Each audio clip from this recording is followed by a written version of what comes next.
ജനത്തിന് ഇരുട്ടടിയായി വീണ്ടും പാചകവാതക വില വർധനവ്. വീട്ടാവശ്യത്തിനുള്ള സിലിണ്ടറിന് 29 രൂപയാണ് കൂട്ടിയത്. കേരളത്തിൽ സിലിണ്ടർ വില 951 കടന്നു. വില വർദ്ധിച്ചതോടെ സാധാരണക്കാർ പ്രതിസന്ധിയിലാണ്.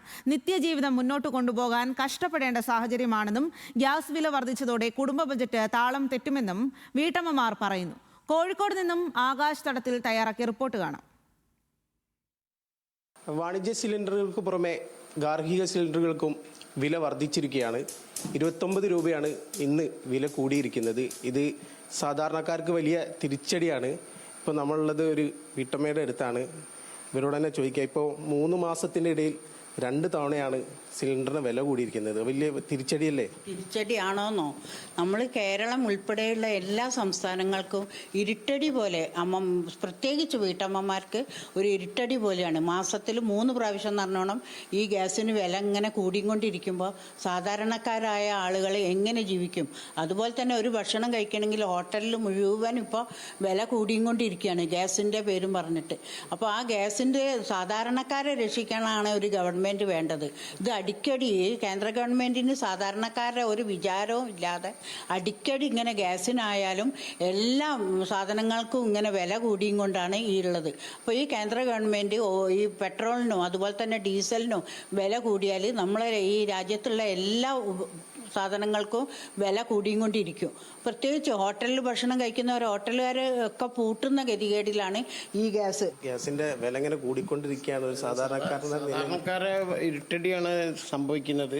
പണ്ട് കാലത്ത് ഇങ്ങനെയൊന്നും ഇല്ലായിരുന്നു. പണ്ട് കുറേശ്ശെ കൂട്ടുന്ന ഇപ്പോൾ ഈ കേന്ദ്ര ഗവൺമെന്റ് മാറിയതിനു ശേഷം വളരെയധികം ഇരുട്ടടിയാണ് നമ്മൾക്ക് വന്നുകൊണ്ടിരിക്കുന്നത്. പെട്രോൾ ഡീസൽ വിലക്കയറ്റം ഒരു ആൾക്കും നമ്മളെ നിത്യം കിട്ടുന്ന ശമ്പളം, അതായത് നമ്മൾ ചെലവഴിക്കാൻ പറ്റാത്തതിൻ്റെ ഇതാണ് വളരെ ഇതായിട്ടാണ് വരുന്നത്. അപ്പോൾ അതിനൊരു ബാധ്യമായിട്ട് എല്ലാവരും കൂടി ഒറ്റക്കെട്ടായിട്ട് ഇതിനെ പ്രതിഷേധിക്കണം എന്നാണ് എൻ്റെ അഭിപ്രായം.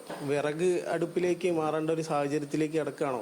വിറകടുപ്പിലേക്ക് മാറേണ്ട എല്ലാവരും വിറകടുപ്പ് മാറ്റി. ഇപ്പോൾ സാധാരണക്കാരായാലും പക്ഷെ വിറകും കിട്ടാനില്ല. വിറകടുപ്പ് ആക്കി കൊണ്ടുവരികയാണെങ്കിൽ പണ്ടൊക്കെ ഈർച്ചാപ്പൊടി എന്ന് പറഞ്ഞിട്ട് ഒരു ഇതുണ്ടായിരുന്നു, അതും ഇപ്പം കിട്ടാനില്ലല്ലോ. അപ്പം വിറക് ചേരി ചിരട്ട അതിനൊക്കെ വില കൂടിയും കൊണ്ടിരിക്കുക. പിന്നെ അധികം ചെറിയ വീടുകളാണെങ്കിൽ ഈ വിറകൊക്കെ കൊണ്ടുവച്ച് നനയാതെ നോക്കാനുള്ള സംവിധാനങ്ങളില്ല. പെൻഷൻ തുക ഉൾപ്പെടെ വലിയൊരു സംഖ്യ അതിലേക്ക് മാറ്റി വെക്കേണ്ടി വരും. ഇപ്പൊ അധികം ആളും പെൻഷൻ ഇപ്പൊ 60 വയസ്സ് അല്ലെങ്കിൽ 56 വയസ്സ് കഴിഞ്ഞ പെൻഷൻകാരാണ്. ആ പെൻഷൻകാർ കിട്ടുമ്പോൾ നമ്മൾ ഒരു ലൈറ്റിനും അതുപോലെ തന്നെ വെള്ളത്തിനും അതിൻ്റെ കൂടെ നമ്മളിപ്പോൾ ഇനി വിറകും കൂടി വാങ്ങേണ്ട ഒരു ഗതികേടാണ് ഈ അമ്മമാർക്കൊക്കെ വരുന്നത്. ഇപ്പം പറയും യുദ്ധത്തിനെ കൊണ്ടൊക്കെയാണെന്ന്. യുദ്ധത്തിൻ്റെ ഇതുകൊണ്ട് അല്ലല്ലോ നമുക്ക് ഈ ഗ്യാസിന് വില കൂടുന്നത്. അതിനൊക്കെ കേന്ദ്ര ഗവൺമെൻറ് അതിനൊക്കെ നല്ല സൊല്യൂഷൻ കണ്ടുപിടിക്കണം. അതാണ് വേണ്ടത്. ഏതായാലും LPG സിലിണ്ടറുകളുടെ വില വർദ്ധിച്ചത് വലിയ തിരിച്ചടിയാണ് സാധാരണക്കാർക്ക്.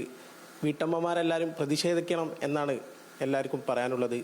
കോഴിക്കോട് നിന്നും ക്യാമറാമാൻ അരുൺ പുതുപ്പാടിക്കൊപ്പം ആകാശ് തടത്തിൽ, ന്യൂസ് മലയാളം.